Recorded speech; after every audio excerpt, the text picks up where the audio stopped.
नमस्कार साथियों, जय हिंद मेरे प्यारे बच्चों। राइसा द स्टडी सेंटर में आप सभी का स्वागत है। मेरे प्यारे बच्चों, आप जैसा कि जानते हैं, हम आपके लिए स्पेशल एक प्रोग्राम चला रहे हैं, सवाल और जवाब, जिसमें सवाल हमारा होता है और जवाब आपको देना होता है। बाद में हम जवाब आपको देते भी हैं। मेरे प्यारे साथियों बच्चों, ये बहुत ही महत्वपूर्ण प्रोग्राम है क्योंकि यह स्पेशल यूपीपीसीएस, आरओ और आईएएस को ध्यान में रख के चलाया गया है। इसके साथ ही इससे अन्य लोगों को भी फायदा होगा, चाहे वो एसएससी, रेलवे, बैंक, किसी की भी तैयारी कर रहे हैं। इसमें हम टॉप 10 मोस्ट इंपॉर्टेंट क्वेश्चन आपसे डिस्कस करते हैं। मेरे प्यारे साथियों, मेरे प्यारे बच्चों, जैसा कि आप जानते हो, हम उंगली पकड़ के चलना तो सिखा सकते हैं।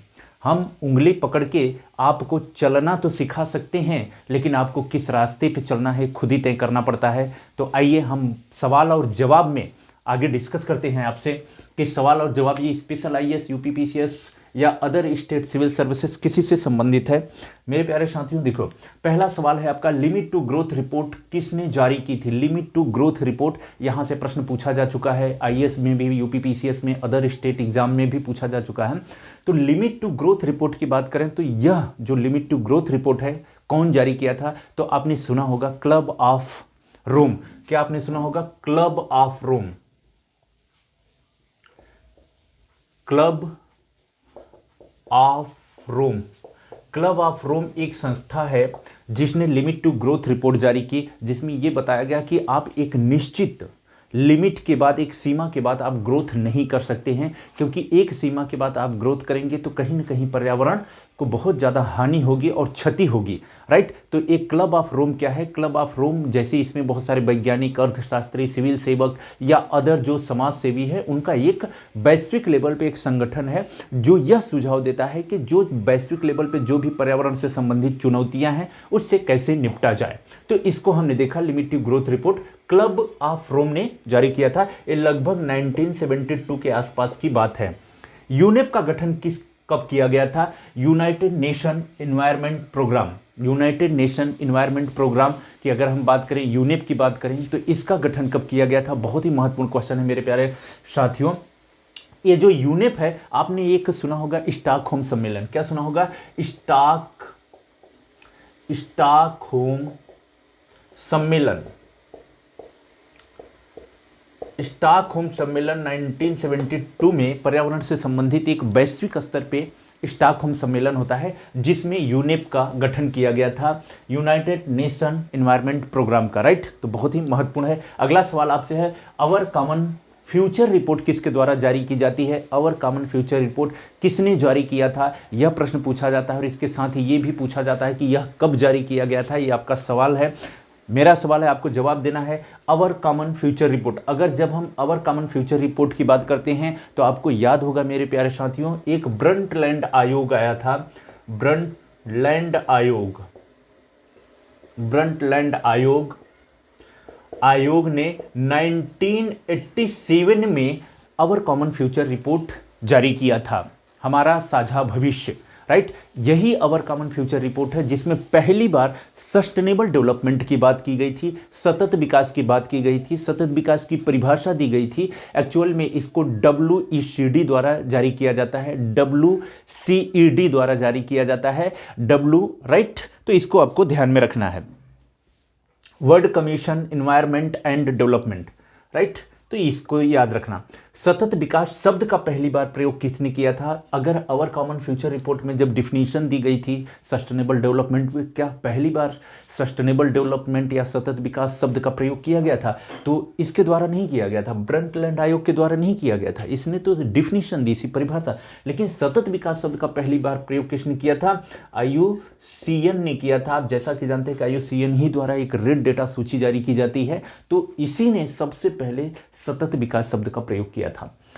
अगर हम SDG का सर्वप्रथम प्रयोग कब किया गया था? जो सस्टेनेबल डेवलपमेंट गोल है, हमारे कुल 17 जो है सस्टेनेबल डेवलपमेंट गोल डिसाइड किए गए हैं, निर्धारित किए गए हैं, जो 2015 से 30 तक उसको विश्व के तमाम जितने भी देश हैं, यूनाइटेड नेशन के जितने भी सदस्य हैं, उनको इसको अचीव करना है। तो इसका सर्वप्रथम प्रयोग, SDG का सर्वप्रथम प्रयोग कब किया गया था? तो मेरे प्यारे साथियों, आपको एक चीज़ की जानकारी होगी बहुत ही इंपॉर्टेंट है सस्टेनेबल डेवलपमेंट गोल।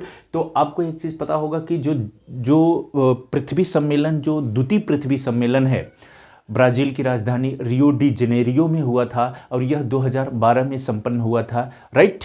तो उसी में एसडीजी की बात की गई थी, राइट। कब की गई थी? 2012 में द्वितीय पृथ्वी सम्मेलन, द्वितीय पृथ्वी सम्मेलन, द्वितीय जो पृथ्वी सम्मेलन है उसमें हम एसडीजी का सर्वप्रथम प्रयोग किए थे, 2012 में किए थे और 2015 से 30 तक इसे लागू किया गया है। अगर हम एमडीजी का, अगला सवाल है कि एमडीजी का सर्वप्रथम प्रयोग किसके द्वारा किया गया था? एमडीजी मिलेनियम डेवलपमेंट गोल की बात की गई थी और यह 2000 से 2015 के बीच लागू किया गया था। तो इसमें कुल 8 गोल थे। जैसे मैं आपको बता दूं, इसमें भुखमरी भी थी, गरीबी भी थी, लैंगिक समानता था, महिला सशक्तिकरण की बात की गई थी। इसके अलावा एमडीजी में जो है HIV या एड्स या फिर मलेरिया से संबंधित जो बीमारी है इसके समाधान की बात की गई थी। तो इस तरह इसमें कुल टोटल 8 थे। तो इसकी सबसे पहले इसकी बात की गई थी, मैं आपको बता दूं, रियो, इसकी बात कब की गई थी? रियो 10 में बात की गई थी और यह रियो 10 कहाँ पे हुआ था? जोहान्सबर्ग में। कहाँ पे हुआ था? जोहान्सबर्ग में हुआ था, जोहान्सबर्ग में हुआ था। और ये कब हुआ था रियो 10? 2002 में हुआ था जब एमडीजी की बात की गई थी। और ये जो एसडीजी है ये रियो 20, इसी को क्या कहते हैं? इसी को क्या कहते हैं? रियो 20 भी कहा जाता है। तो इस बात को भी आप ध्यान में रखना, राइट। अगला सवाल है, अंतर्राष्ट्रीय सौर गठबंधन का जो निर्धारण कब किया गया है, इसका निर्माण कब किया गया, इसका गठन कब किया गया? अगर अंतर्राष्ट्रीय सौर गठबंधन की बात करें तो आपको जानते हैं पेरिस जलवायु समझौता में। कब किया गया था? पेरिस